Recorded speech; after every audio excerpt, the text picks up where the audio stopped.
감사합니다. 안녕하세요. 함께 기도하겠습니다. 우주와 그 가운데 있는 만유를 창조하시고 인류 역사를 주관하시고 다스리신 살아계신 하나님, 우리를 사랑하셔서 사람의 몸을 입고 이 땅에 오셔서 우리의 모든 죄를 십자가의 보혈로 다 씻어주시고 우리를 구속해 주신 은혜 참으로 감사를 드립니다.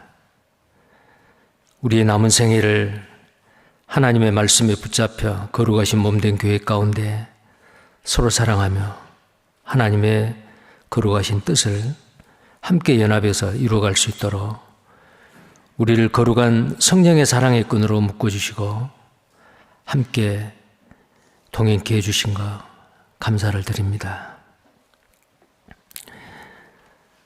어려운 코로나 이 재난 가운데서도 하나님께서 우리와 함께 하시고 또 이 복음이 매이지 아니하고 더 힘있게 활발하게 전해질 수 있도록 도와주시니 감사를 드립니다. 어려운 가운데서도 말씀을 듣고 구원받은 새로운 영혼들, 천국까지 함께 동행하는 하나님의 백성으로 함께 사랑하며 복음을 위해서 일할 수 있도록 우리에게 기회를 주신 것 감사를 드립니다. 그 옛날 예수님께서 이 땅에 오셔서 우리의 모든 죄와 질고를 다 담당하시고 십자가에 죽으시고 3일 만에 부활하심으로 우리를 의롭다 하신 하나님 감사합니다. 바로 오늘 아침이 주님이 부활하시는 그날입니다. 이제 우리의 삶이 주님의 십자가의 능력으로 변화를 받고 날마다 기쁨과 소망 가운데 살아가고 있습니다. 날마다 주님과 동행하며 주님의 거룩하신 뜻을 행하며 살 수 있는 우리가 되게 해 주옵소서. 이 마지막 시대에 우리에게 복음을 맡기셨사오니 때를 얻든지 못 얻든지 더욱 담대히 이 진리를 증거하며 많은 사람이 진리로 자유함을 얻을 수 있도록 하나님께서 우리를 귀하게 사용해 주시기를 원합니다. 또 4월 중에 계획되어져 있는 많은 일들 하나님의 선하신 뜻 가운데서 온전히 이루어질 수 있도록 하나님께서 도와주시고 우리를 귀하게 사용해 주시기를 원합니다. 병중에 있는 지체가 있습니다. 하나님 능력의 손길로 어루만져 주시고 치유함을 경험하고 정말 일어서서 하나님께 영광을 드리며 더 힘있게 살아갈 수 있도록 기회를 허락해 주시옵소서. 심령이 공고한 자, 마음이 아픈 자 있습니까? 하나님 말씀으로 위로해 주시고 날마다 독수리 날개치며 하늘을 오름같이 전진하며 승리하는 생활을 할 수 있도록 주께서 도와주시고 인도해 주옵소서. 오늘 이 시간도 우리에게 필요하고 합당한 은혜의 말씀으로 교훈해 주시옵소서. 주 예수님 이름 받들어 기도드립니다. 아멘. 성경 말씀 구약 성경, 구약 성경입니다.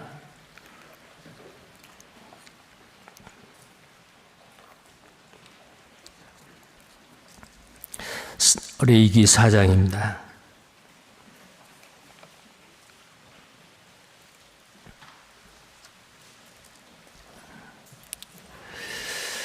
레위기 4장 1절부터 제가 읽겠습니다. 여호와께서 모세에게 일러 가라사대 이스라엘 자손에게 고하여 이르라. 누구든지 여호와의 금령 중 하나라도 그릇 범하였으되 만일 기름 부음을 받은 제사장이 범죄하여 백성으로 죄를 입게 하였으면 그 범한 죄를 인하여 흠없는 수송아지로 속죄 제물을 삼아 여호와께 드릴지니 곧 그 수송아지를 회막문 여호와 앞으로 끌어다가 그 수송아지 머리에 안수하고 그것을 여호와 앞에서 잡을 것이요 기름 부음을 받은 제사장은 그 수송아지의 피를 가지고 회막에 들어가서 그 그 제사장이 손가락에 그 피를 찍어 여호와 앞 곧 성소장 앞에 7번 뿌릴 것이며 제사장은 또 그 피를 여호와 앞 곧 회막 안 향단 뿔에 바르고 그 송아지 피 전부를 회막 앞 번제단 밑에 쏟을 것이며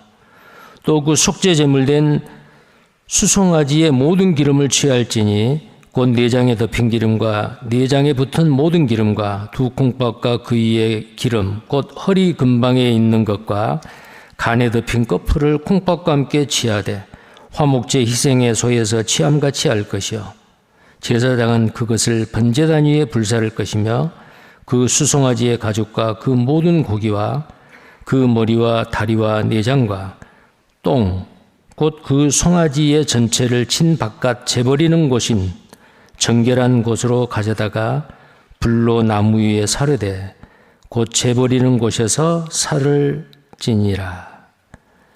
자, 그리고요. 건너뛰어서 27절을 보시겠습니다.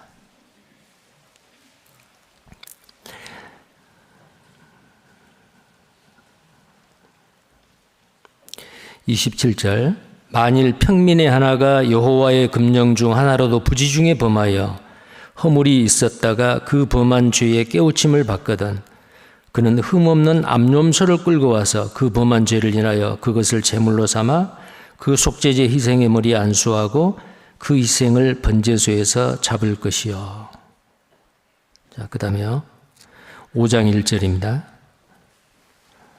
5장 1절 누구든지 증인이 되어 맹세시키는 소리를 듣고도 그 본 일이나 아는 일을 진술치 아니하면 죄가 있나니 그 허물이 그에게로 돌아갈 것이요 누구든지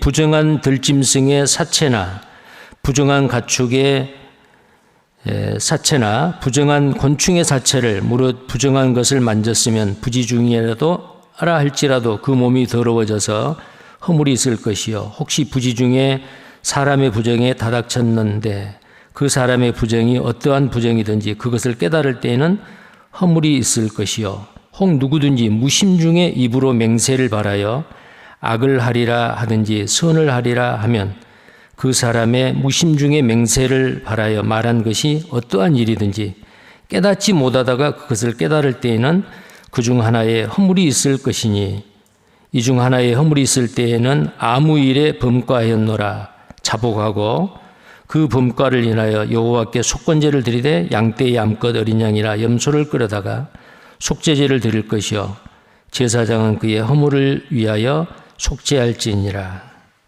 자, 그 다음에 7절입니다. 만일 힘이 어린 양에 미치지 못하거든 그 범과를 속하게 하여 산비둘기 둘이나 집비둘기 새끼 둘을 여호와께 가져가되 하나는 속죄제물로 또 하나는 번제물로 삼아.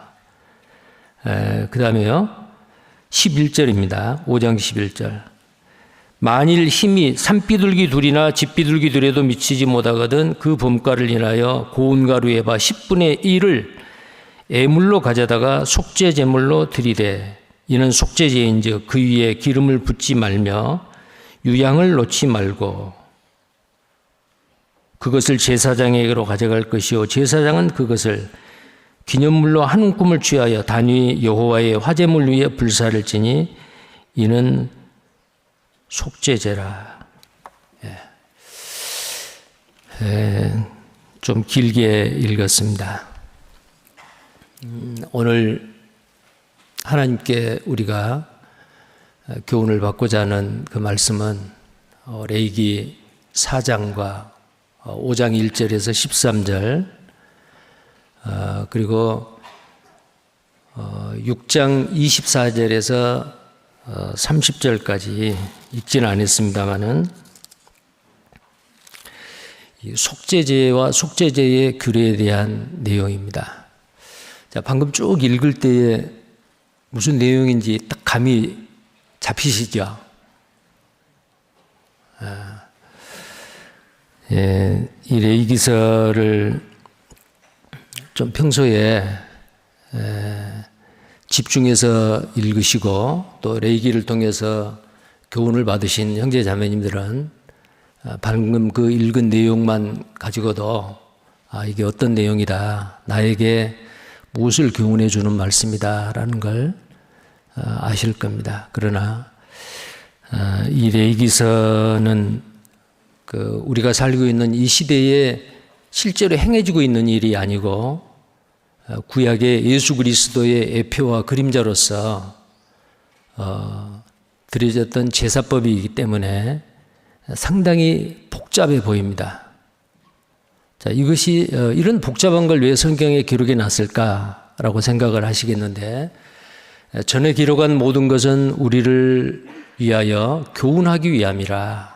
하나님은 필요 없는 말씀을 성경에 기록하시지 않습니다. 만약에 하나님이 하시는 일, 예수님이 하시는 일을 다 기록한다면 바다를 먹물로 삼고 하늘을 두루마리 삼아도 다 기록할 수 없어요. 근데 그 중에서 아주 엑기스만 66권의 성경에다가 기록해 놓았습니다. 자, 근데 이 66권의 성경을 우리가 이 땅에 사는 동안 여기에 나와 있는 우리에게 주시는 이 교훈의 말씀들을 우리가 이해하지 못하고 삶을 끝냈다. 그러면 참 아쉬울 거예요. 자, 그래서 좀 어렵고 복잡한 레위기이지만 지금 레위기 1장부터 가끔 이 주일날 이 레위기 말씀을 공부를 하고 있습니다.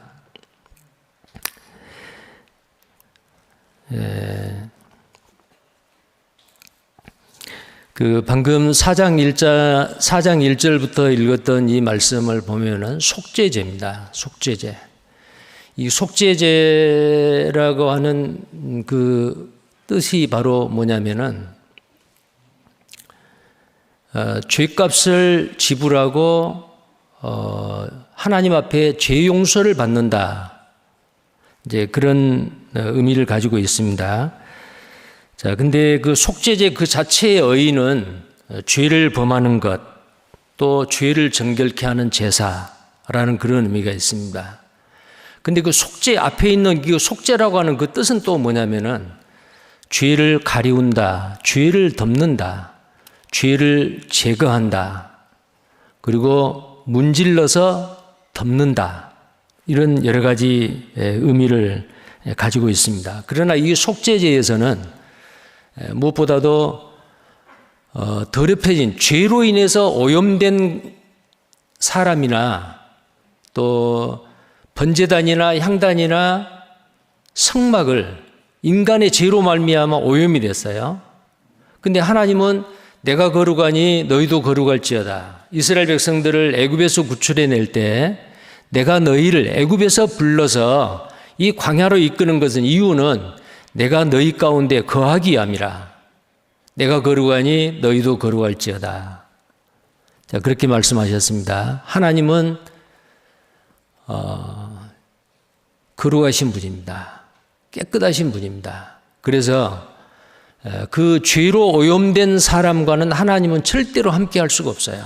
그래서 시편 5편 4절에 보면은 주께서는 죄악을 기뻐하는 신이 아니시므로 악인과 함께 유할 수 없다.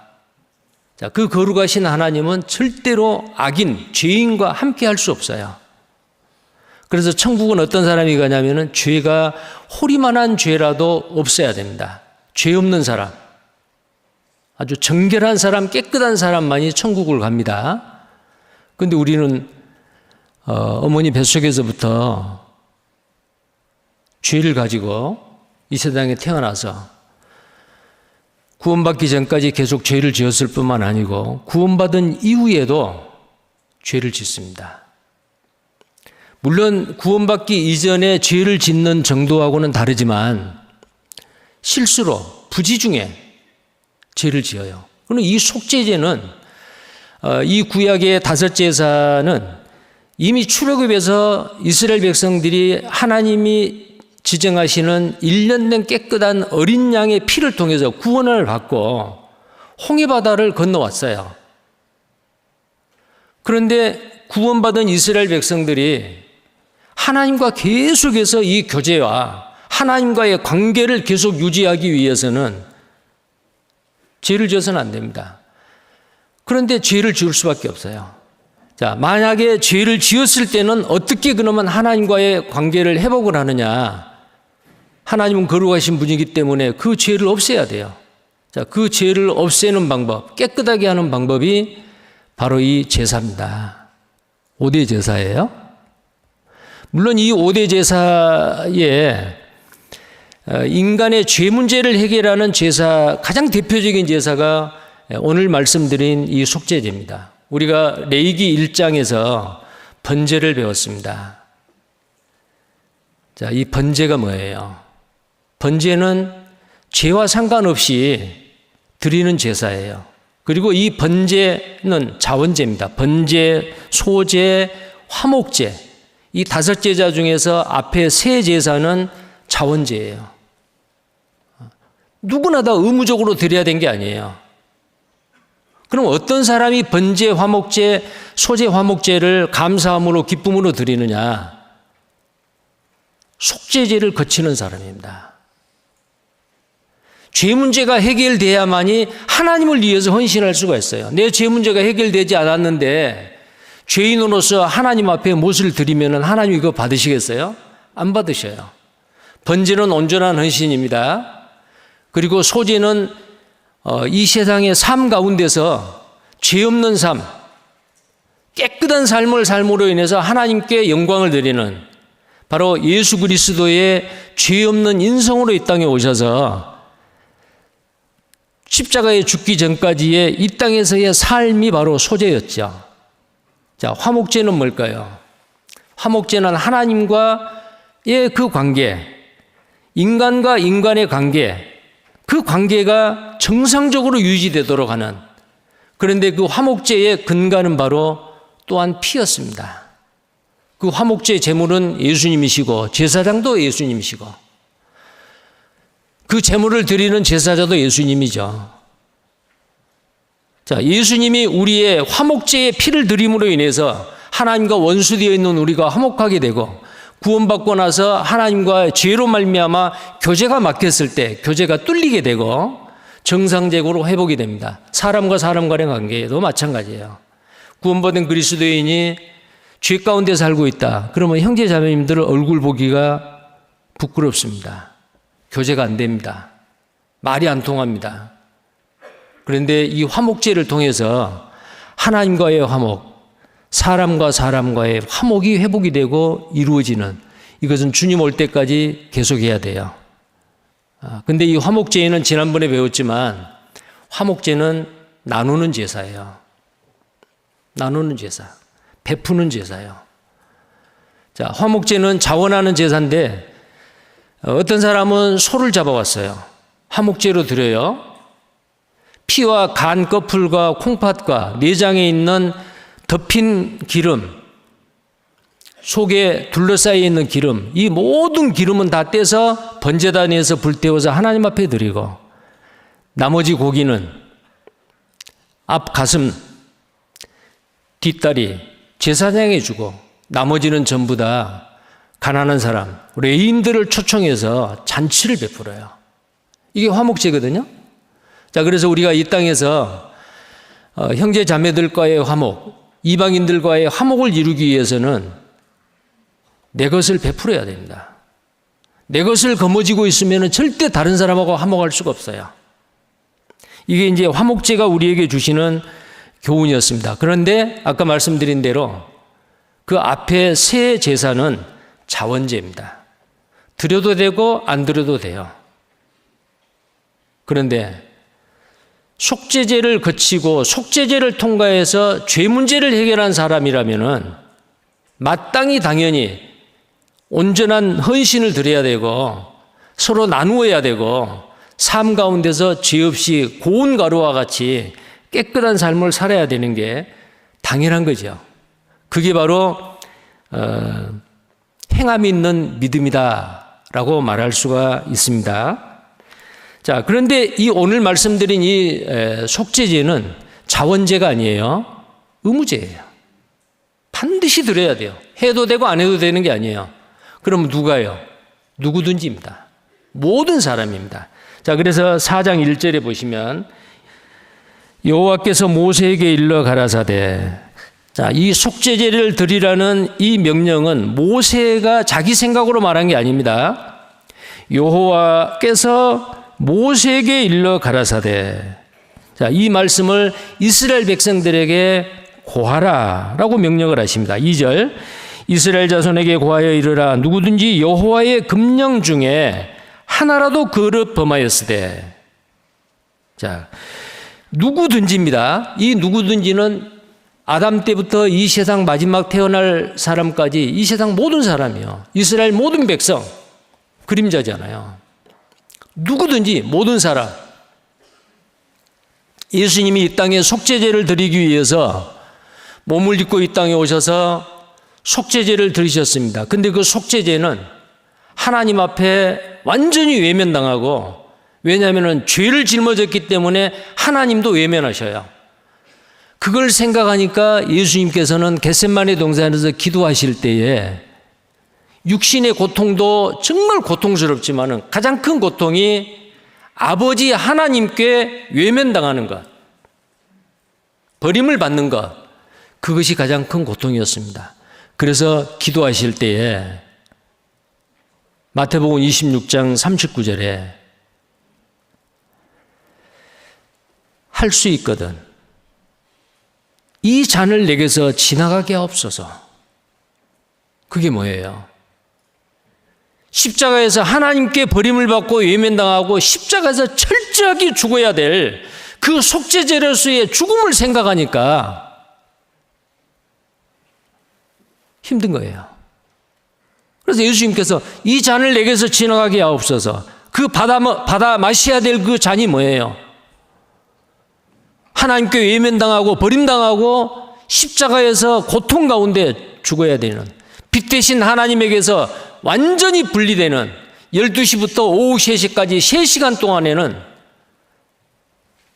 태양이 빛을 잃어버렸죠. 아마 일시견상일 거예요. 온 세상이 3시간 동안 캄캄했습니다. 예수님은 그 흑암 가운데 하나님께 버림을 받았어요. 그거 생각하니까 어때요? 할 수 있거든. 이 잔을 내게서 지나가게 없어서. 이것이 바로 성경에서 말하는 속죄제입니다. 그 고난의 잔, 십자가의 잔을 마셔야 돼요. 우리를 위해서. 그런데 기도를 그렇게 하시고 난 다음에 바로 정정하셨죠. 그러나 내 원대로 마옵시고 아버지의 원대로 하옵소서. 나는 내 뜻을 펼치기 위해서 이 땅에 온 것이 아니고 나를 보내신 창조주 하나님 아버지, 그 아버지의 뜻을 행하러 왔나이다. 그 아버지의 뜻이 뭐예요?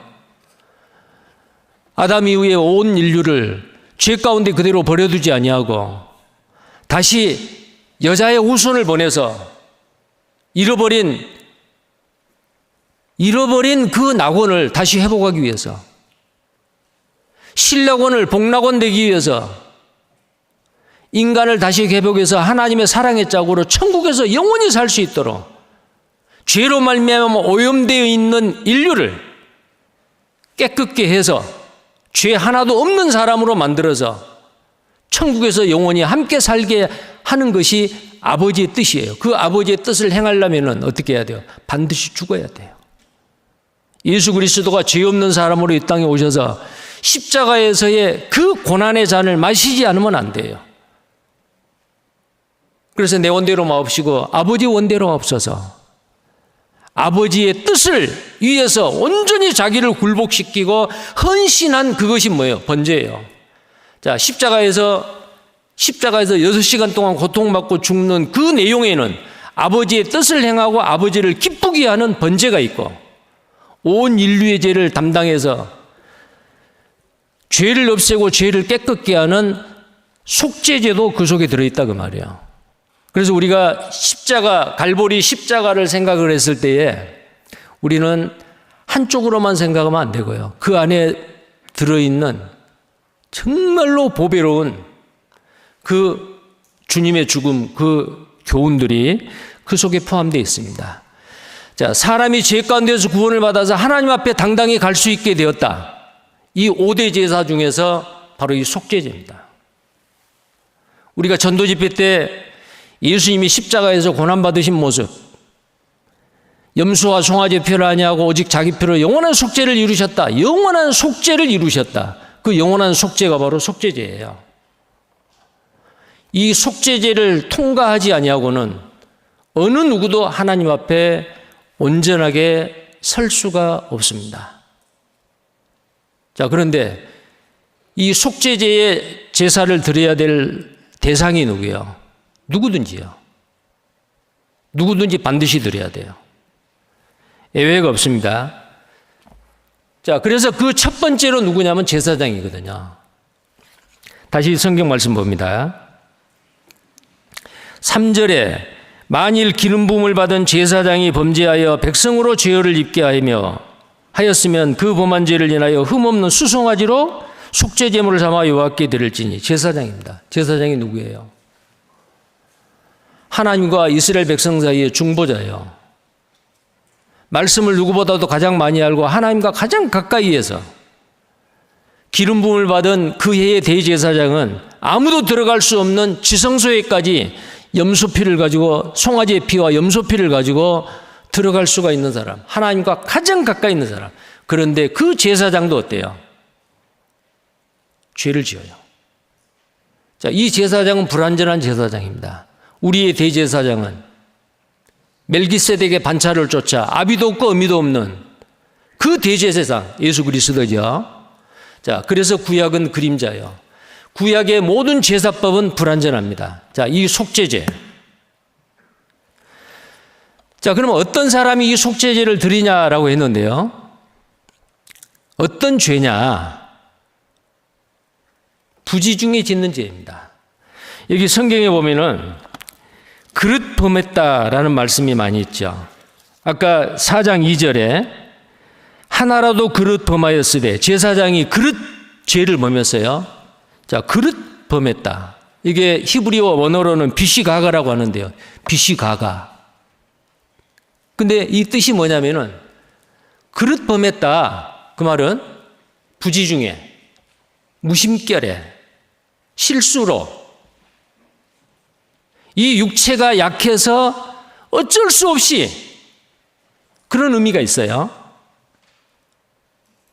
그런 죄를 위해서는, 그러면 왜 내가 죄를 안 지으려고 했는데 부지 중에 죄를 짓게 되고 그릇 범하게 되고 실수로 죄를 범하게 되느냐? 없는 것이 나오는 게 아니죠. 내 속에 죄가 있기 때문에 나와요. 그게 뭐죠? 죄성입니다. 그래서 이 속죄제를 영어로는 sin offering이라고 합니다. sins가 아니고 sin offering이에요. 단수입니다. 죄요. 이 죄는 뭐예요? 아담으로부터 타고 나온 원죄입니다. 우리가 부모로부터 타고난 이 원죄까지도 하나님 앞에 가면은 문제가 돼요. 이 죄도 해결이 돼야 돼요. 이 죄를 깨끗하게 해야 돼요. 우리는 이 땅에 살면서 이스라엘 백성도 성전에 번제단을 더럽히고 성막을 더럽히고 향단을 더럽혔습니다. 죄로 말미암아 오염됐습니다. 인간의 죄로 말미암아 오염된 곳을 깨끗하게 해야만이 하나님께서 거기에 거하실 수가 있어요. 그래서 제사장이 죄를 범했을 때는 송아지를 잡아다가, 수송아지를 잡아다가 안수하고 잡아서 피를 받고 제사장이 성소에 들어가서 성소의 그 장 앞에서, 휘장 앞에서 손가락에 피를 찍어 7번을 뿌려요. 7번. 그리고 남은 피는 바로 휘장 앞에 있는 향단이 있어요. 향단. 그 향단의 뿔에다가 또 발라요. 또 피가 남지요. 그 피를 가지고 나와요. 번제단 뿔에다 발라요. 가지고 나와서 남은 피는 번제단 밑에다가 다 부어버려요. 자, 번제단 밑이 어디예요? 번제단 밑이 뭐예요? 번제단 밑은 번제단에서 그 화재로서 제물을 불태울 때에 거기서 타는 재가 밑에 떨어져요. 거기다가 피를 다 쏟아버립니다. 이 피가 다른 데 오용이 돼서는 안 됩니다. 완전히 그 피가, 이 속죄제의 피가 뿌려지고 발라지고 번제단 밑에 부어지는 거거든요. 그리고 이제 나서 내장에 있는 기름과 두 콩팥과 간에 덮인 꺼풀 기름과 내장에 있는 모든 기름을 다 떼가지고 이 속죄제는 번제단 위에다가 불을 태워서 연기로서 하늘에다 올려보냅니다. 그리고 나머지 고기 있죠. 그 수송아지 고기 말이요. 그 고기는 가죽과 내장과 모든 그 고기와 똥까지도, 똥이라고 아까 말했죠. 그건 진 밖에, 이 이스라엘이 성막을 중심으로 진을 치고 있는데 이스라엘이 거주하고 있는 그 진 밖이 약 7km 정도 된대요. 그러니까 그 제물을, 속죄 제물을 정해진 사람이 가지고 7km를 이스라엘 진 밖에, 이 진 밖은 더러운 곳이요.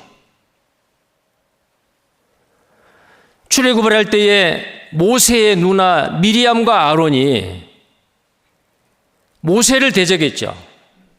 그 죄로 말미암아 미리암이 문둥병에 걸렸습니다.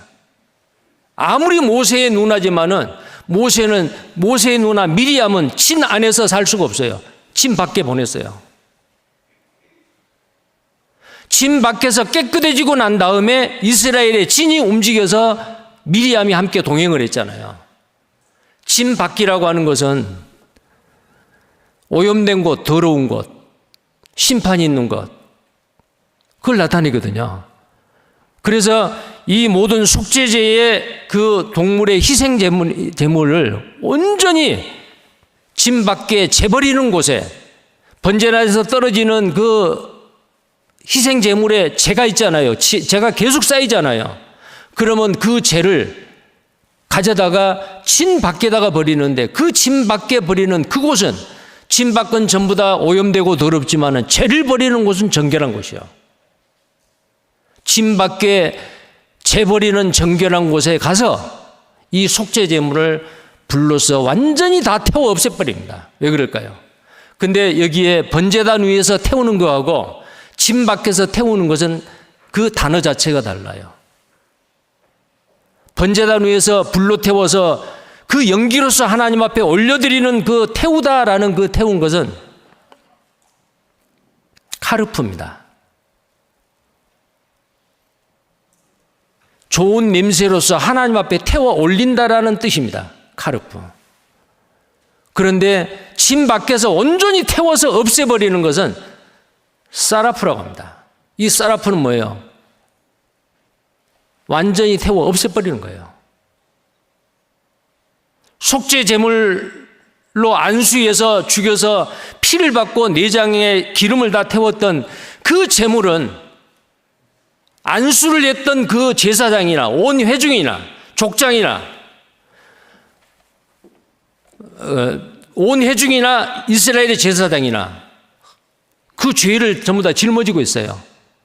없어져야 돼요. 그래서 다 태워버렸습니다. 예수님께서도 마찬가지입니다. 우리 죄를 짊어지시고 예루살렘 영문 밖으로 나가서 갈보리 골고다 언덕에서 십자가에서 피 흘려 죽으셨습니다. 우리 죄를 담당하시고 그 갈보리 십자가에서 완전히 고난받으시고 죽으셨어요. 그에 대한 그림자죠. 자, 이 속죄죄는 어떤 죄냐? 부지 중에 짓는 죄라 그랬죠. 그럼 고의적으로 짓는 죄는 어떨까요? 고의적으로 짓는 죄는 속죄죄로도 안 돼요. 예를 들어서 어떤 사람이 뻔히 알면서도 무슨 흉기로 사람을 죽였어요. 그 사람은 어떤 제사로도 용서를 받지 못하고 끊어집니다. 이스라엘 백성 가운데서. 그래서 이 속죄죄는 고의적으로 짓는 죄, 짐짓죄는 절대로 속죄죄를 드릴 수가 없어요. 자, 민수기서 15장을 한번 보겠어요.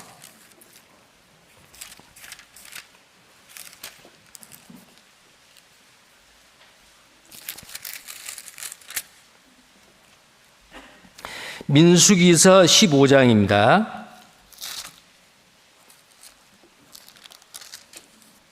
30절,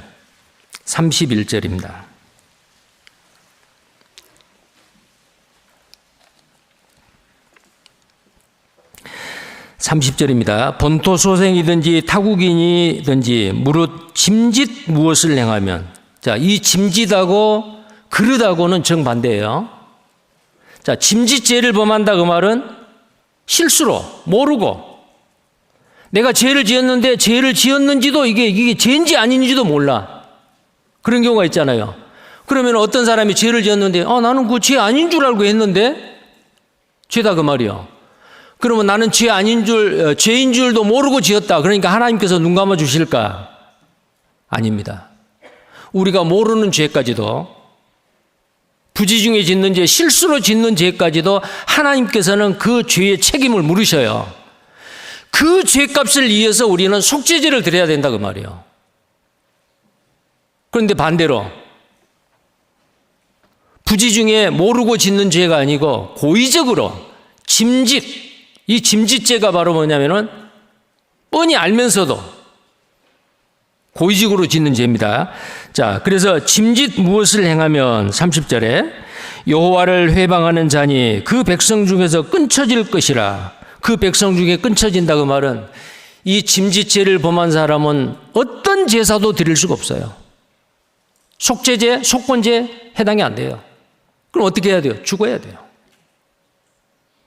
예를 들어서 어떤 사람이 살인을 했어요. 도피성에 가면은 산다더라. 도피성에 막 갔어요. 뛰어서 도피성을 간 거예요. 6개의 도피성이 있었잖아요. 근데 그 도피성에 가가지고 딱 이제는 살았다 그러는데 어때요? 성경에 보면은 짐짓 살인하는 자는 도피성에 피해가도 끌어내서 죽이라 그랬어요. 근데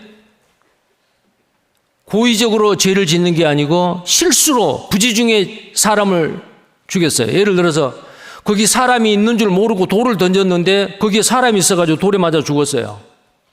그러면 그 유가족들이 보복을 하잖아요. 나는 사람을 죽일 생각이 전혀 없었다. 고의적이 아니다. 그랬을 때는 도피성으로 피해갑니다.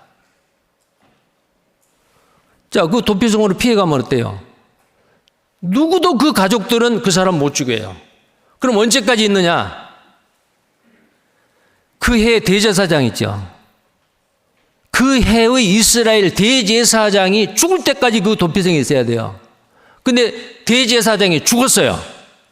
그러면 자기 집에 갈 수가 있어요. 그거 잘 아시죠? 이건 뭘 이야기할까요? 우리의 대제사장인 예수 그리스도가 내가 부지 중에 짓는 죄라 할지라도 부지 중에 짓는 죄를 지었다. 그 죄를 제사장이 죽어서 살아날 수가 있다 그 말이요. 그러면 구약 성경에 고의적으로 죄를 짓는 사람은 다 죽었느냐? 다 죽었어요? 아니죠. 다윗은 전쟁터에 나가지 아니하고 옥상에서 한가하게 거닐다가 목욕하는 아름다운 여인을 봤습니다. 음심이 동해서 부활을 시켜가지고 저 목욕하는 여인을 데리고 오라. 간음을 했죠. 이 여인이 누구의 아내냐? 장군 우리야의 아내입니다. 나중에 이 밧세바가 임신을 했다는 것을 다윗 왕에게 알립니다. 그 죄를 숨기기 위해서 간음죄를 지었죠. 이건 고의적인 죄요. 부지 중에 짓는 죄가 아니죠. 요압 장군에게 편지를 해서 우리야 장군을 예루살렘으로 불러옵니다. 자기 아내에게 가서 편히 쉬게 하는 거예요. 그러나 이 충성스러운 우리야는 자기 아내한테 가지 않습니다. 요압 장군과 나의 동료 군인들이 전쟁터에서 죽느냐 사느냐 싸우고 있는데 내 혼자 내 아내한테 들어가서 편히 하룻밤을 묵겠느냐. 집에 들어가지 않고 밖에서 자요. 그 다음날에 또 명령을 해요. 앉아요. 이제는 편지를 써서 요압 장군에게 이 우리야 장군을 최전선의 전쟁터에 내보내가지고 죽여라. 전사시켜라. 자, 얼마나 악합니까? 남의 아내를 간음하고 그것을 숨기기 위해서 그 남편을 의도적으로 전사를 시키려고 했단 말이에요. 그래서 전사했어요. 이건 무슨 죄예요? 그릇 범한 죄가 아닙니다. 침짓죄예요. 그러면 구약에 침짓죄는 용서받지 못하고 드리는 제사도 없다. 다윗 왕은 죽어야 되잖아요.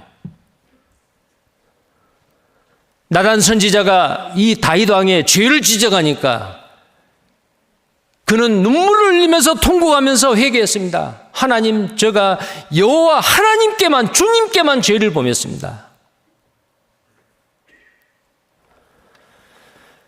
주님의 성전을, 주님의 성소를 더럽힌 거예요. 이 죄를 범하고 이 고의적인 죄를 해결하지 못한 다윗, 하나님 앞에 어떻게 갈 수 있어요?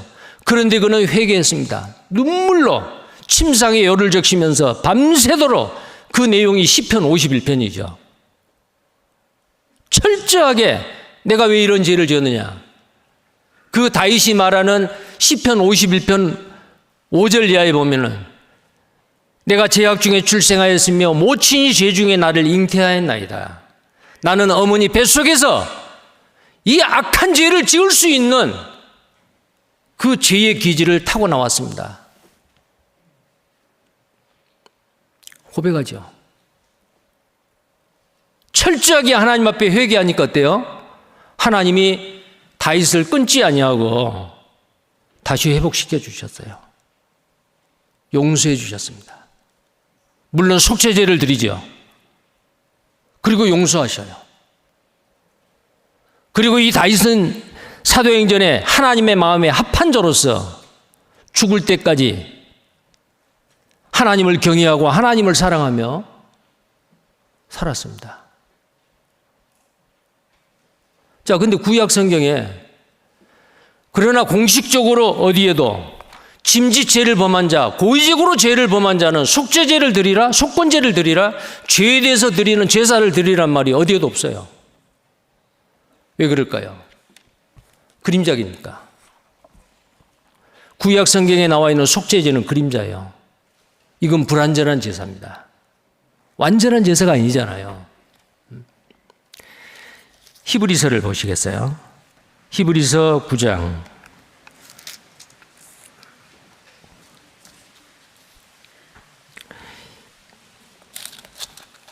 히브리서 9장 9절입니다.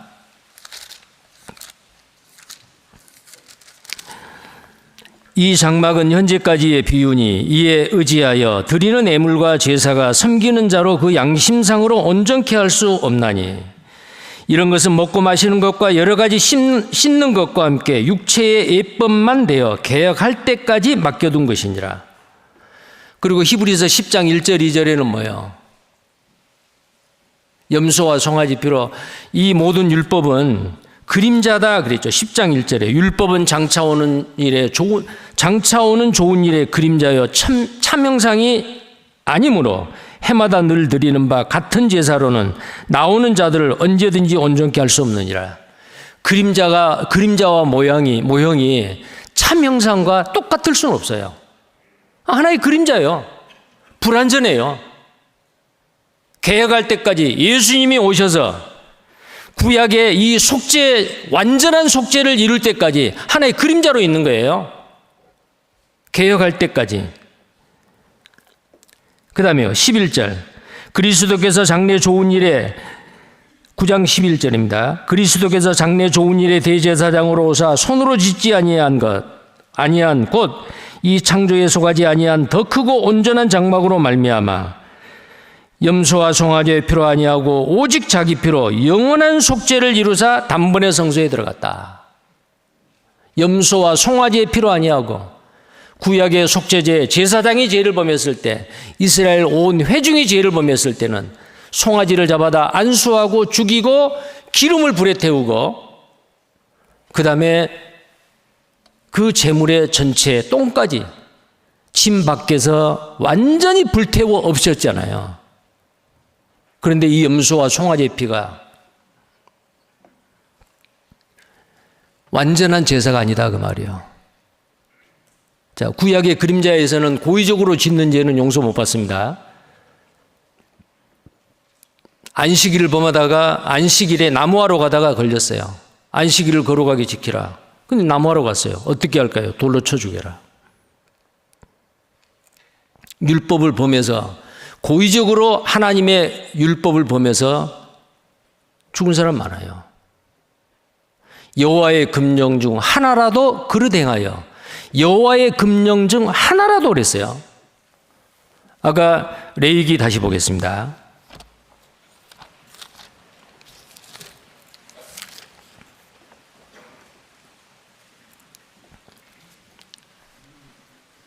(2절에) 이스라엘 자손에게 고하여 이르라. 누구든지 여호와의 금령 중 하나라도 그릇 범하였으되, 하나라도 말입니다.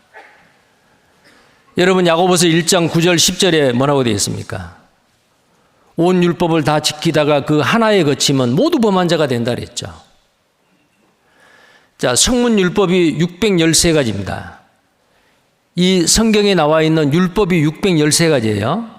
물론 거기는 민법, 도덕법, 그 다음에 제사법, 여러 가지 의식법도 있습니다. 그러나 그 모든 것을 합해서 613가지요. 그 613가지에서 금령이 있어요.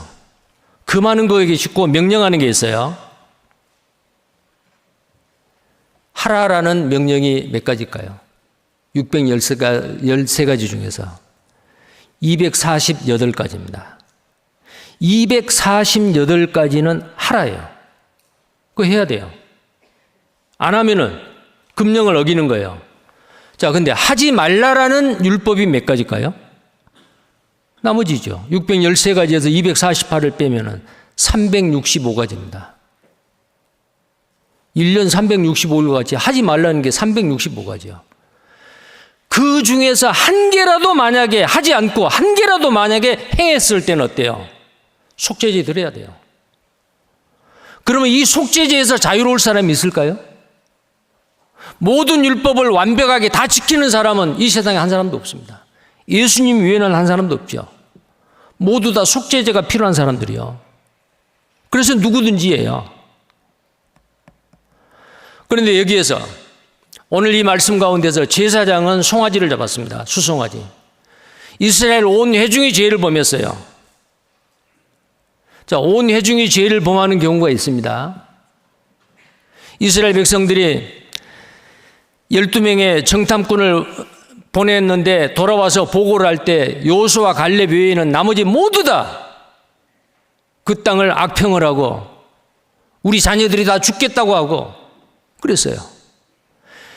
모세가 십계명을 받으러 올라갈 때 너무 늦게 온다 해가지고 아론을 중심으로 금송아지 만들어서 춤추고 하나님을 섬기는 게 아니고 우상을 섬겼습니다. 풀 먹은 소를 만들어 놓고 애굽에서 자기들을 이끌어낸 신이라고. 하나님 앞에 얼마나 가증한 죄입니까? 이스라엘 백성이 다 죄를 범한 거예요. 그때는 어떻게 해야 돼요? 회중이 죄를 범하거든 속죄제를 드려야 돼요. 그때는 송아지입니다.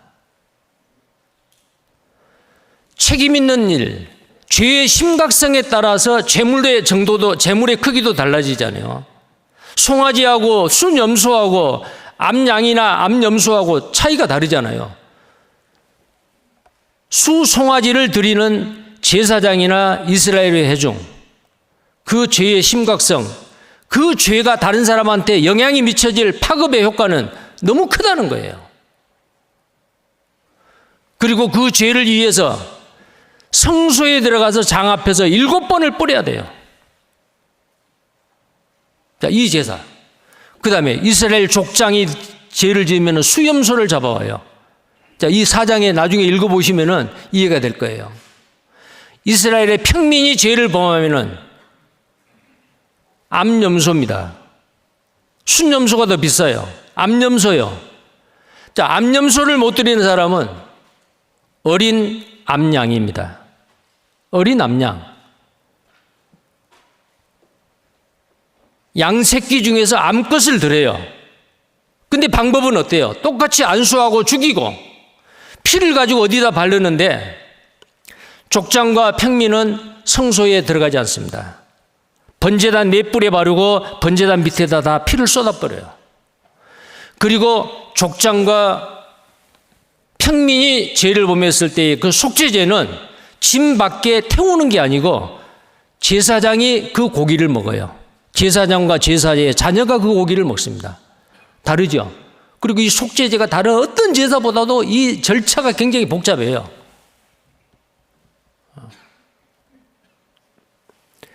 왜 그런 차등을 주었을까?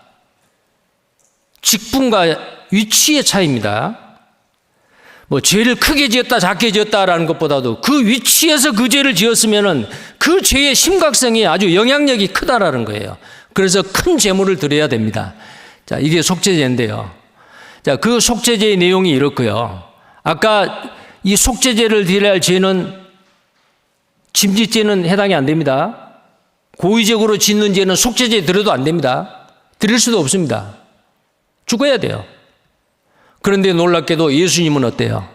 십자가에 죽었을 때 우리는 이 시대에 고의적으로 죄 지었어요, 안 지었어요?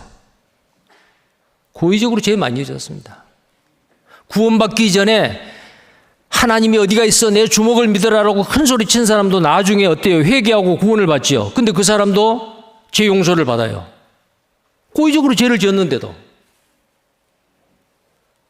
송아지나 염소나 양으로 가지고는 안 돼요. 그건 그림자이기 때문에.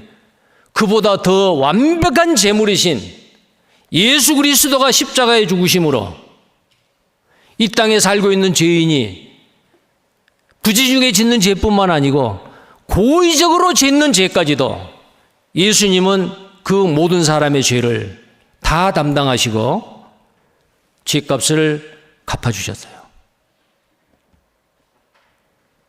그래서 염소와 송아지 피가 아니고 염소와 송아지로는 고의적인 죄는 안 됩니다. 자, 이것이 바로 오늘 말씀드린 속죄제의 내용인데요. 자, 부지 중에 짓는 죄 속죄제 드려야 됩니다. 자, 이건 뭐예요? 부지 중에 금령 중 하나라도 아주 사소한 죄라도 죄를 짓고 나서 그것이 죄인지 아닌지도 모르는 죄라도 나중에 깨달아요. 여기에 반드시 깨달으면 그랬어요. 깨달으면. 내가 죄를 짓기는 지는데 못 깨달았어요. 못 깨달으면 속죄제 못 지내죠. 그럼 속죄제를 못 지냈으면 죄를 지었는데 그냥 부지 중에 모르고 지나갔어요. 그럼 그 사람 천국 가느냐? 안 돼요.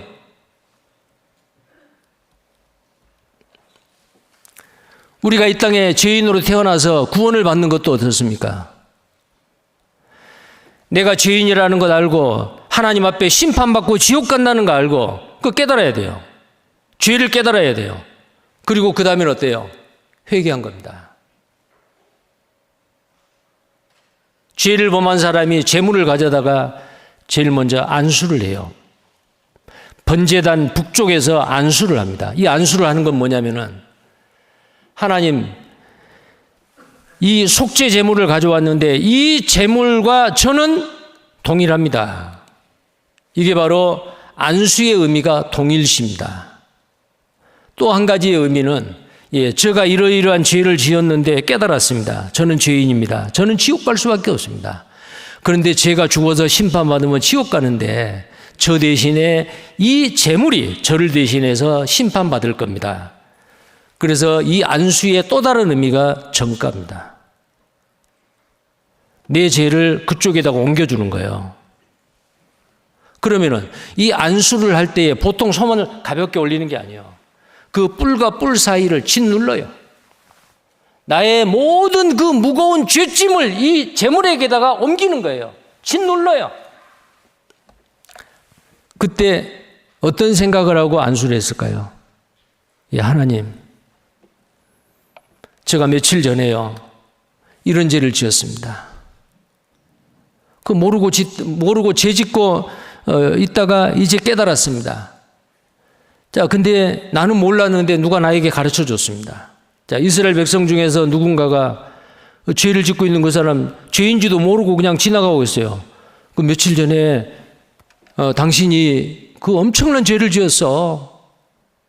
그게 금령 중에 나오는 죄야. 그렇게 말하면 아 그래? 그럼 내가 죄를 지었네? 깨달았어요.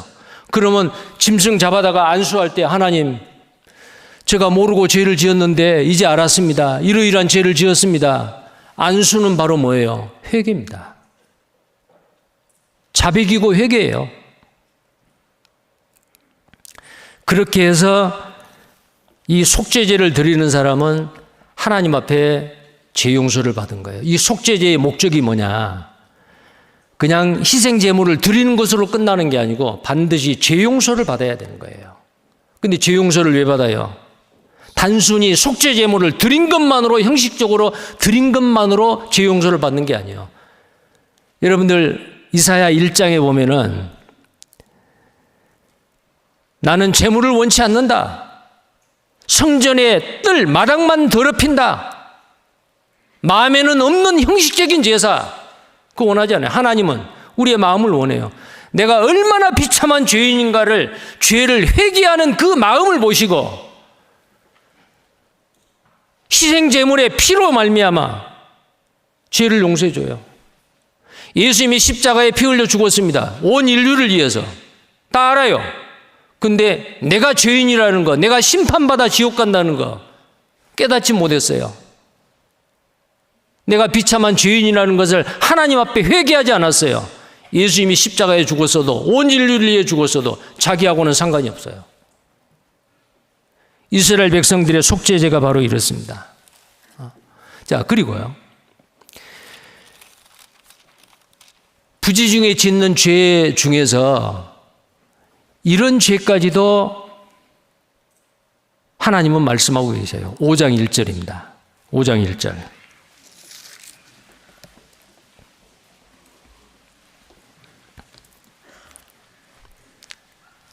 누구든지 증인이 되어 맹세시키는 소리를 듣고도 그 본 일이나 아는 일을 진술치 아니하면 죄가 있나니 그 허물이 그에게 돌아갈 것이요. 자, 여기에요.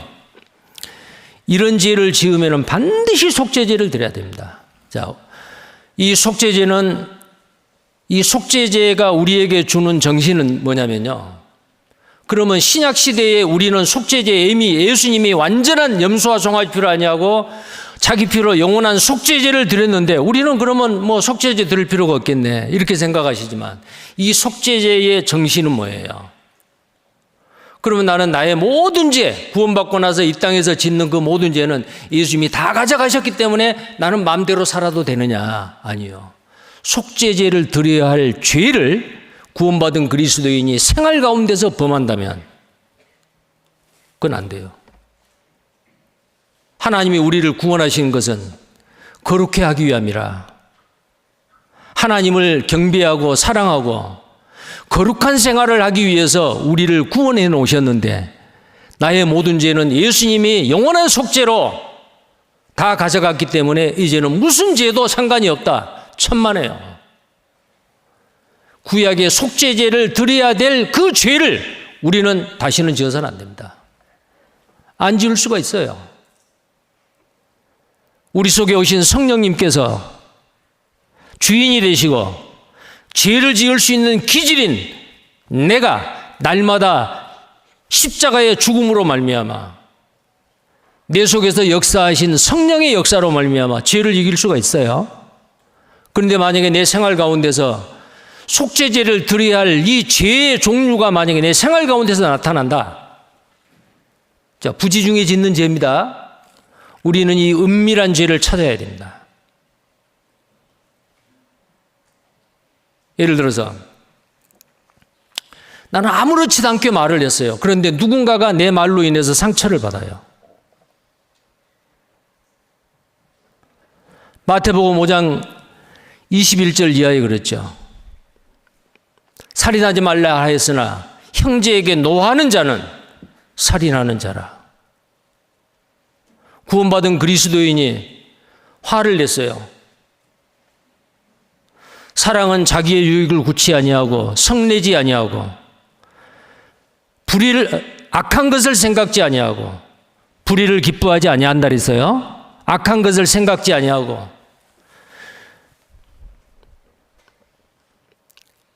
그러면 사랑은 성내지 않는다 그랬는데 구원받은 그리스도인이 화를 냈어요. 성을 냈어요.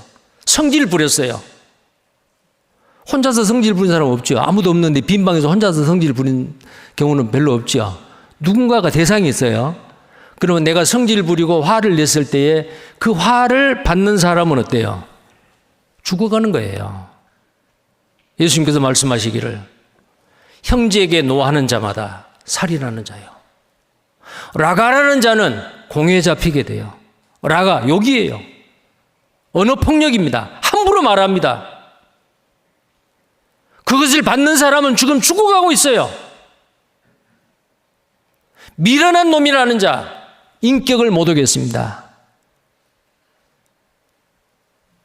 지옥불에 들어가게 되리라. 그런데 나도 모르는 사이에 얘 성품 때문에 내 육신의 연약함 때문에 실수로 나도 모르는 사이에 그런 죄를 짓고 있어요. 화를 냅니다. 욕합니다. 함부로 다른 사람의 인격을 못 오갑니다. 그 사람이 그 자리에 없는데 다른 사람에게 그 사람을 욕을 합니다. 흉을 봅니다. 깎아내립니다. 험담과 비난이지요. 아무렇지도 않게 해요. 자, 어떤 사람은 이럴 수 있어요. 마치 현실에서 이러는 것 같이 자기 생각 속에, 머릿속에서 생각되는 것을 마치 사실인 것 같이 막 이야기를 해요. 자, 이런 사람을 뭐라고 해요? 과대망상이라고 그러죠. 그런데 너무 말을 잘하기 때문에 듣는 사람이 그 사람이 말하는 것을 사실로 받아들여요. 근데 말하고 있는 사람은 그게 사실이 아니에요. 거짓말이에요. 자기가 거짓말을 하고 있으면서도 자기가 거짓말을 하고 있다는 것을 모르고 있어요. 그 죄도 속죄죄에 해당되는 죄예요. 이게 부지중에 짓는 죄다 그 말이에요. 알지 못하는 죄. 죄를 죄로 모르고 짓는 죄. 속죄죄에 해당됩니다. 이걸 구원받은 그리스도인이 예수님이 영원한 속죄로서 이미 용서받았는데 이런 죄를 짓고 있다면 그게 바람직한 게 아니고 정상이 아닙니다. 자, 그리고 5장 1절에 뭐라 그랬어요? 5장 1절에 누구든지 증인이 되어 맹세시키는 소리를 듣고도 그 본 일이나 아는 일을 진술치 아니하면 죄가 있나니 그 허물이 그에게 돌아갈 것이요. 자, 거짓 증언자도 있지만요, 내가 분명히 확실하게 봤어요. 근데 그 사람이 행하는 그 말이나 일을 통해서 누군가가 피해를 입고 아주 손해를 봐요. 근데 입 딱 다물어버려요. 나하고 상관없다. 그게 속죄죄에 해당하는 죄입니다. 주변에 있는 어떤 형제 자매님이 또는 다른 사람이 지금 불의를 행하고 있어요. 하나님은 불의의 하나님이 아니고 정의의 하나님이고 공의의 하나님입니다. 구원받은 그리스도인은 정의 편에서 해야 되고 하나님의 공의 편에서 해야 돼요. 근데 누군가가 죄를 짓고 있는데 아무 말도 하지 않아요. 제재하지도 않아요. 그러면 그 사람은 또 다시 언젠가는 그 죄를 반복해요. 그게 사랑이 아니에요.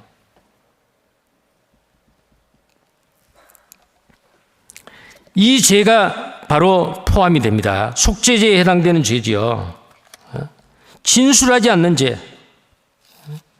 진실을 보고도 진실을 말하지 않는 죄. 왜 그래요? 비겁해서.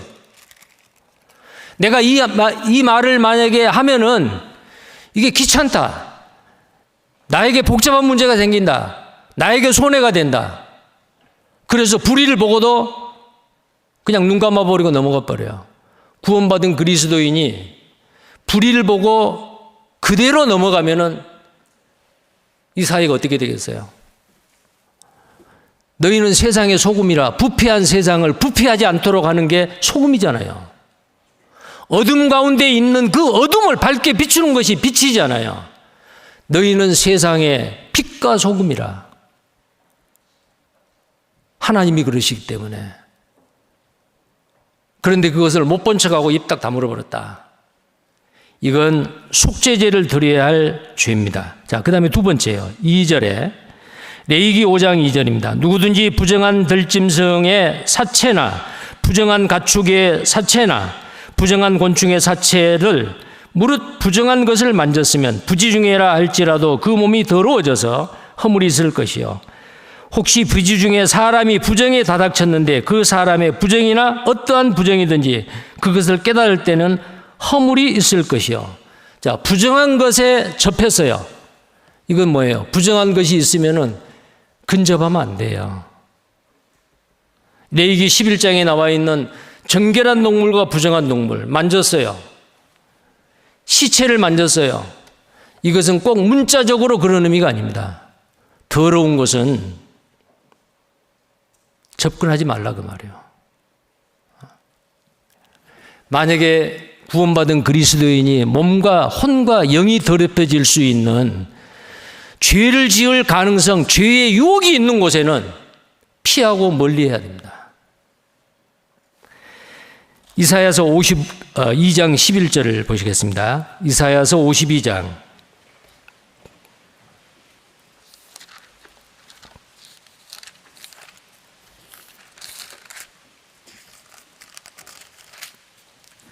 52장 11절 함께 읽겠습니다. 너희는 떠날지어다 떠날지어다 거기서 나오고 부정한 것을 만지지 말지어다 그 가운데서 나올지어다 여호와의 기구를 매는 자여 스스로 정결케 할지어다 떠날지어다 떠날지어다. 거룩한 자리가 아니고 추접스럽고 더러운 자리라면은 우리는 의지적으로 그 자리를 피해야 됩니다. 그 자리를. 그리고 고린도후서 6장입니다.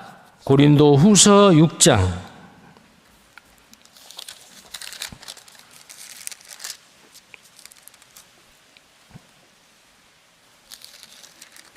고린도후서 6장 19절 고린도후서 6장 14절부터 보겠습니다. 너희는 믿지 않는 자와 멍에를 같이 하지 말라. 의와 불법이 어찌 함께하며 빛과 어둠이 어찌 사귀며 그리스도와 벨리알이 어찌 조화되며 믿는 자와 믿지 않는 자가 어찌 상관하며. 믿지 않는 자를 전혀 가까이 하지 마라. 그 말은 우리는 세상을 떠나 살아야 돼요. 우리가 믿지 않는 자를 가까이 하는 것은 실생활에서 사업을 위해서 여러 가지 이유가 있죠. 그러나 구원받은 그리스도인은 정말 믿지 않는 자와 가까이 정말 마음을 가까이 해야 되는 경우는 그 영혼을 살려내기 위해서 전도하기 위해서. 그런데 어떤 특별한 경우에 그 사람하고 가까이 했을 때에 전도를 하는 게 아니고 오히려 먹히는 경우가 있잖아요. 예를 들어서 청년들이 결혼을 하는데 나 결혼해가지고 믿지 않는 이방인 결혼해가지고 내가 전도하면 되지. 그래서 이방인 결혼을 해요. 나무를 쥐고 불 속에 들어가는 것 똑같아요. 그건 하나님의 말씀을 만홀히 여기는 겁니다. 하나님을 무시했기 때문에 하나님이 복을 주실 리가 없어요. 믿지 않는 자와 멍에를 같이 하지 말라. 특히 결혼 문제, 그 다음에 사업에 동업하는 경우. 믿지 않는 자와 멍에를 같이 하지 말라 그랬습니다. 하나님의 성전과 우상이 어찌 일치가 되리요? 그랬어요. 자, 그 다음에 17절입니다. 6장 17절. 그러므로 주께서 말씀하시기를 너희는 저희 중에서 나와서 따로 있고 부정한 것을 만지지 말라. 내가 너희를 영접하여 너희에게 아버지가 되고 너희는 내게 자녀가 되리라 전능하신 주의 말씀이니라 하셨느니라. 자, 저희 중에서 나와 따로 부정한 것을 만지지 말라 그랬잖아요. 자, 그 다음에 7장 1절을 함께 읽겠습니다. 그런즉 사랑하는 자들아, 이 약속을 가진 우리가 하나님을 두려워하는 가운데서 거룩함을 온전히 이루어 육과 영의 온갖 더러운 것에서 자신을 깨끗게 하자. 자신을 깨끗게 하자. 자, 그래서 부정한 동물에게 접했다. 반드시 속죄제를 드려야 돼요. 유출병 환자, 문둥병자, 시체 이런 것에 이스라엘 백성이 접했을 때는 반드시 속죄제를 드려야 돼요. 이것은 우리에게 문자 그대로가 아니고 죄의 유혹으로 우리가 넘어갈 수 있는, 우리의 육과 영과 혼이 더럽혀질 수 있는 그런 사람이나 그런 장소나 그곳에는 반드시 멀리 해야 된다 이 말이에요. 멀리. 자, 다시 레위기 5장 조금만 더 보겠습니다. 레위기 5장 4절 말씀입니다. 혹 누구든지 무심 중에 입으로 맹세를 발하여 악을 하리라 하든지 선을 하리라 하면 그 사람의 무심 중에 맹세를 발하여 말한 것이 어떠한 일이든지 깨닫지 못하다가 그것을 깨달을 때에는 그 중 하나의 허물이 있을 것이니 이 중 하나의 허물이 있을 때에는 아무 일에 범과하였노라 자복하고 그 범과를 인하여 여호와께 속건제를 드리되. 자, 여기는 속건제라고 되어 있지만은 이 속건제가 범죄함을 위하여라고 번역을 하는 게 맞다고 합니다. 왜냐하면은 속건제라고 하면은 속건제를 드릴 때는 나중에 속건제를 배우겠는데요. 반드시 순양을 드려야 돼요. 속죄제에는 암양이나 암염소를 드려요. 근데 속죄제는 순양입니다. 그래서 여기 그 뒤에 보면은 암컷 어린 양이나 염소를 끌어다가 속죄제를 드릴 거죠. 뒤에는 속죄제라고 나와 있죠. 그래서 이 속건제를 드리되 그 말은 범죄를 속하기 위하여 라고 읽으면 맞습니다. 다시 한번 읽어보겠습니다. 그 범가를 인하여 여호와께 범죄를 속하기 위하여 양떼의 암컷 어린 양이나 염소를 끌어다가 속죄제를 드릴 것이요 제사장은 그의 허물을 위하여 속죄할지니라. 암컷 양이나 암양을 드렸잖아요. 이건 속죄제입니다. 속건제가 아니에요. 자, 어떤 경우죠? 맹세를 합니다. 선한 일이나 악한 일이나 맹세를 하는 것. 근데 이 맹세를 지키지를 못해요. 죄요. 내가 그 말 좀 해가지고 약속 안 지켰다고 그게 무슨 죄요? 예. 죄는 사람의 입장에서 평가를 하면 안 됩니다. 하나님의 입장에서 이건 죄다 그러면 금령 중 하나라도 아무리 작은 거라도 하나님이 보았을 때 죄라고 말하면 그건 죄요. 구원받은 그리스도인이 함부로 맹세하면 안 됩니다. 예수님께서도 말했죠. 맹세하지 말라고. 전도서입니다.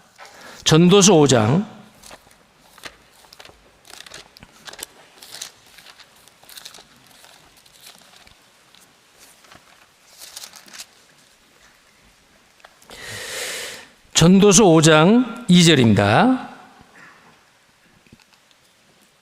2절부터 제가 읽겠습니다. 너는 하나님 앞에서 함부로 입을 열지 말며 급한 마음으로 말을 내지 말라.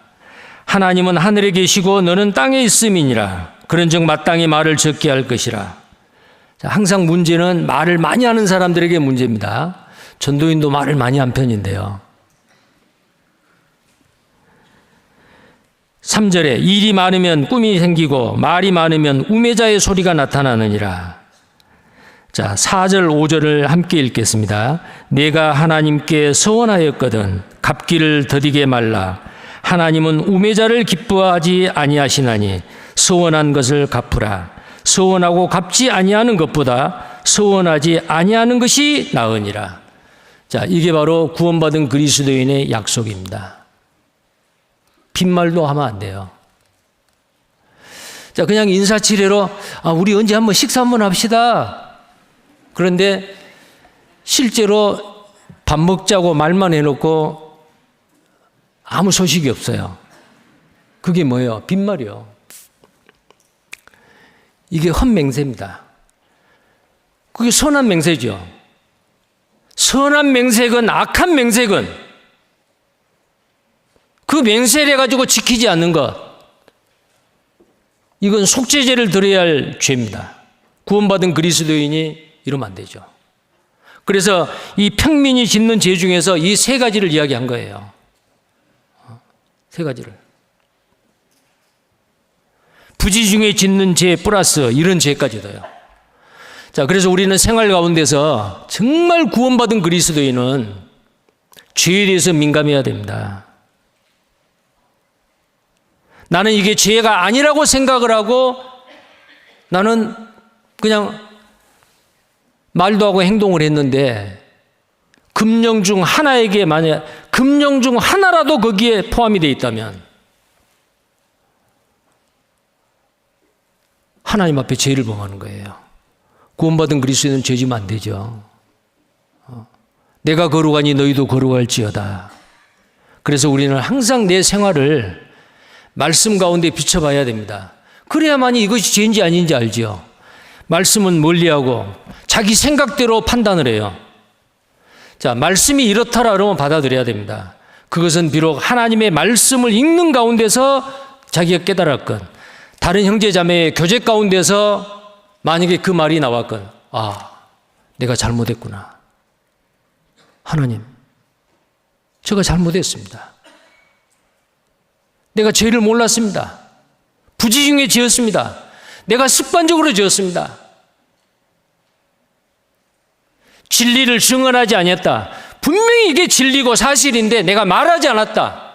그 죄라 했잖아요. 부정한 것에 접해서 유혹에 넘어갔다. 그 죄죠. 선한 것이건 악한 것이건 헛맹세를 했다. 죄지요. 그런데 그런 것이 죄인 줄 알려면 어떻게 해야 돼요? 말씀을 가까이 해야 돼요. 아마 성경을 자세하게 배우고 읽다 보면은 구원받은 지가 오래됐더라도 아무렇지도 않게 습관적으로 행했던 죄, 그것도 하나님이 보았을 때는 합당하지 않는 죄가 되는 거예요. 내 마음과 목숨과 뜻과 정성을 다하여 주 너의 하나님을 사랑하라. 하나님을 경외하는 자에게 하나님은 가까이 하신다. 하나님을 가까이 하는 자에게 하나님은 가까이 하시고 복을 주셔요. 하나님을 멸시하는 자를 나도 멸시하리라. 여러분 생각해 보십시오.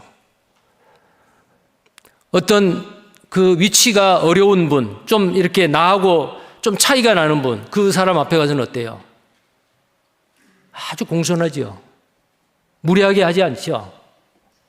자, 누구를 만난다. 그 사람이 누구냐에 따라서 옷을 무엇을 입을까? 그렇게 하잖아요. 그런데 지금 코로나 시대에 오늘 주일날은 이렇게 많은 분들이 나와 계시지만 많은 분들이 온라인을 통해서 말씀을 듣습니다. 직접 대면해서 말씀을 듣거나 온라인을 통해서 말씀을 듣거나 거기서 선포되는 말씀은 하나님의 말씀이요. 모세에게 말하길 여호와께서 모세를 불러 이르시되 백성에게 이렇게 고하라. 그러면 모세가 한 말이지만은 그 모세의 입술을 통해서 나온 말은 하나님의 말씀이에요. 자, 그러면 온라인을 통해서 말씀을 듣습니다. 교회당에 나오셔서 말씀 듣는 거하고 태도가 좀 다르죠? 누가 그러시던데 집에서 온라인을 통해서 말씀 듣다가 저 밖을 내다보니까 창문에 뭐가 묻었어요. 그래서 뭐 들고 가서 그거 닦고 와서 말씀 듣고, 집에서 말씀을 듣다 보니까 그냥 옷도 편하게 입고, 정말 내가 지금 듣고 있는 저 말씀이 하나님께서 나에게 들려주는 말씀이다. 그러면 하나님을 경외하셔야 됩니다. 경외가 뭐예요? 하나님을 존경하고 두려워해야 돼요. 하나님의 임재를 느낄 때에 우리는 몸가짐을 가다듬을 거예요. 왜 죄를 짓습니까? 하나님이 내가 죄 짓는 자리에 안 계신다고 생각하기 때문에.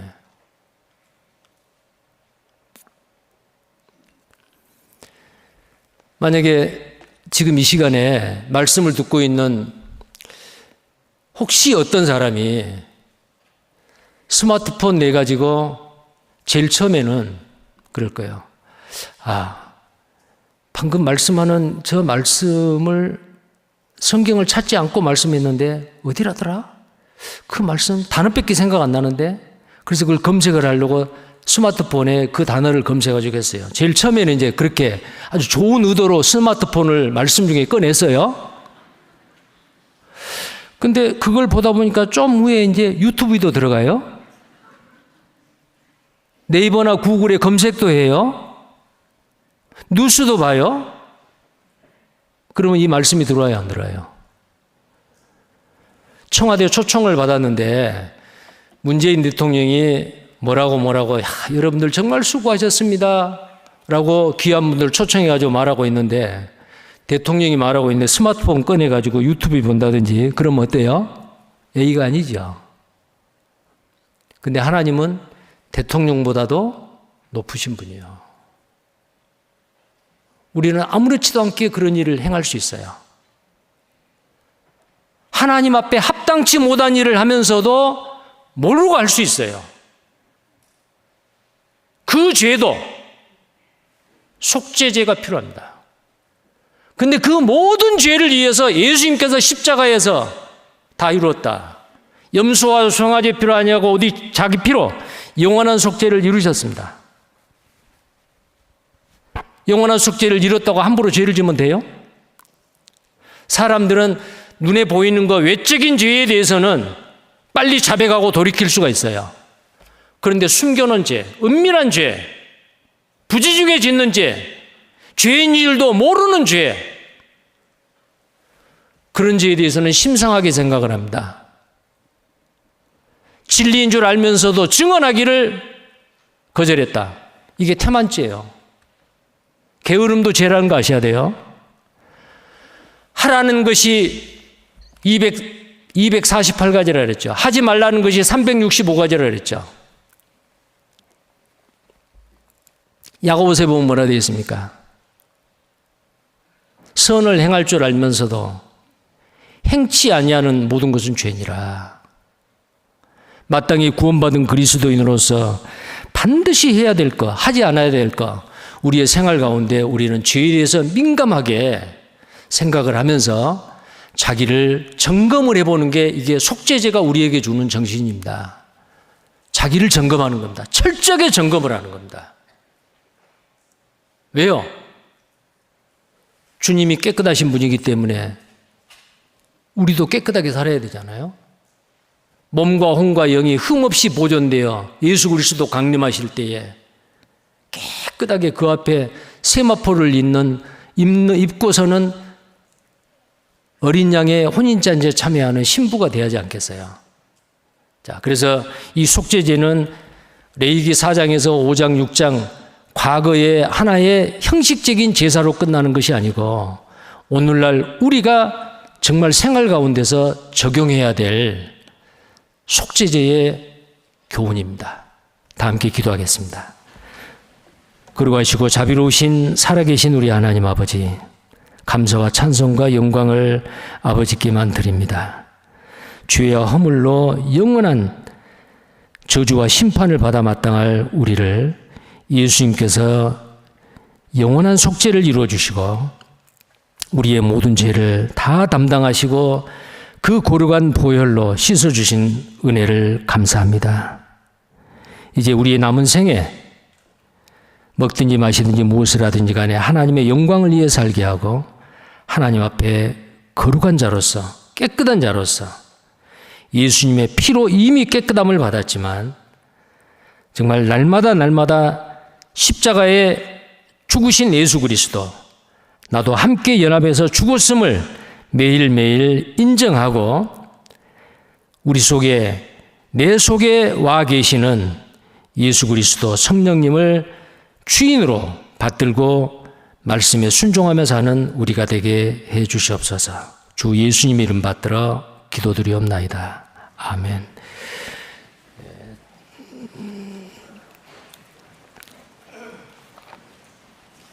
189장 찬송 함께 하겠습니다.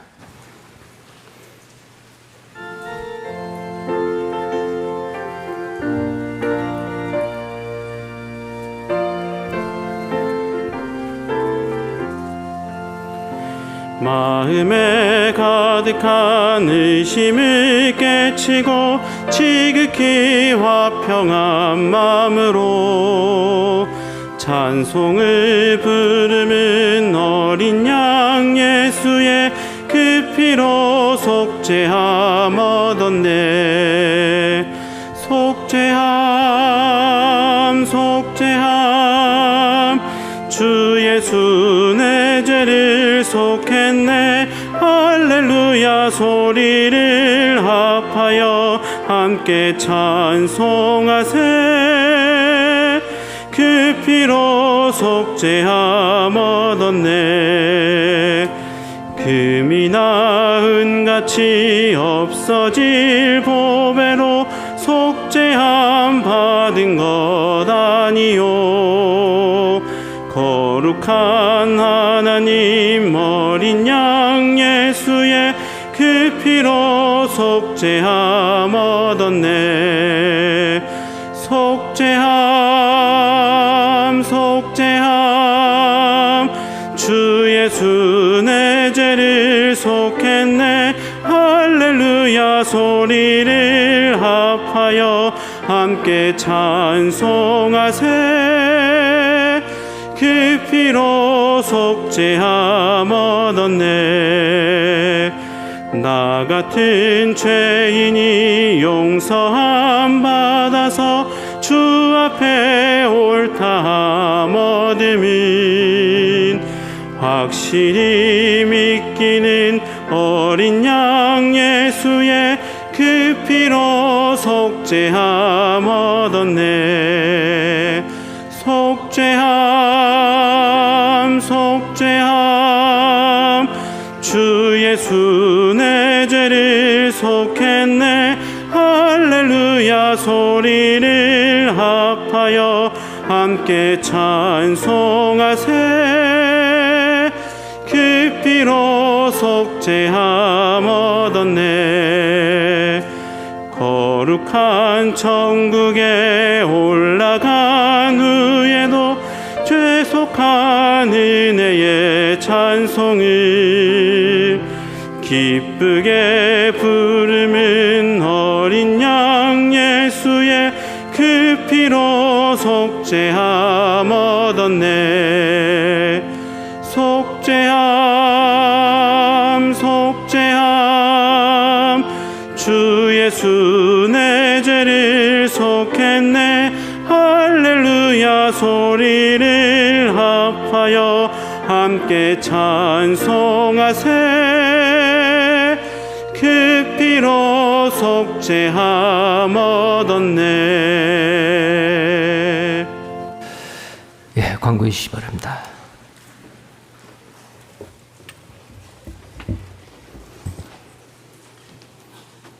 여러분 안녕하십니까?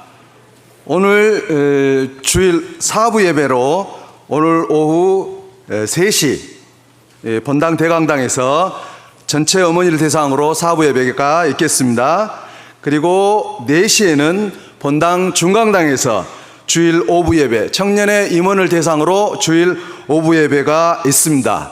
이번 주 금요일부터 4월 9일 금요일부터 봉사의 특강이 본당 대강당에서 3일간 금, 토, 그리고 돌아오는 주일까지 있겠습니다.